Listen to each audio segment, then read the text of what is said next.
Il secondo brano in programma, convenzionalmente scelto dalla fanfara Giulia, è una marcia. Questo genere compositivo, tipicamente eseguito dalle bande musicali ed orchestre di fiati, ricorda nel gergo militare un genere marziale,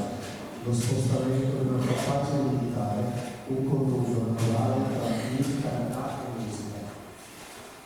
La marcia che ci apprestiamo ad ascoltare è Marcia Trionfale, composta dal maestro Giuseppe Manette nel 1898, compositore italiano particolarmente prolifico nell'ambito delle composizioni per banda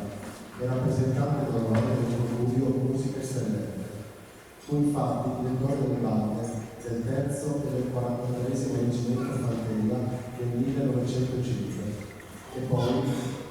nel 1911 capomusica della banda del secondo reggimento Carabinieri di Sardegna, oltre che compositore di frammenti musicali per uso nella ginnastica dei reggimenti di Fanteria Marina del 1910.